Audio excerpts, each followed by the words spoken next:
जय शिवराय. आज कैलासवासी देवराम जिजाबा ढोरे यांच्या पितृपक्षानिमित्ताने आपल्या बेघर बांधवांसाठी जेवणाची पंगत आयोजित करण्यात आली.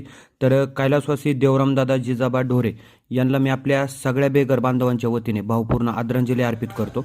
व खरंच ज्या लोकांना आज अन्नदानाची गरज आहे त्यांना आपण या शिवजन्मभूमीमध्ये आज सांभाळण्याचं काम करतोय व अन्नदान करायचं काम करतोय. तर रेखाताई देवराम ढोरे व निखिलदादा ढोरे यांनी ही जेवणाची पंगत आयोजित केली. तर संपूर्ण ढोरे कुटुंबाचं मी मनपूर्वक धन्यवाद देतो. तर रेखाताई व निखिलदादा हे आपलं काम पाहून मागच्या म्हणजे पंगत द्यायच्या आधीच ते भेट देऊन गेले व त्यांनी आज आपल्या ह्या बेघर बांधवांसाठी ही जेवणाची पंगत आयोजित केली.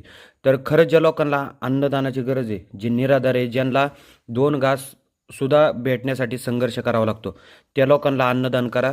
आणि परत एकदा ढोरे कुटुंबाचं सर्वांनी मनापासून धन्यवाद द्या. जय हिंद, जय महाराष्ट्र, जय जिजाऊ, जय शिव.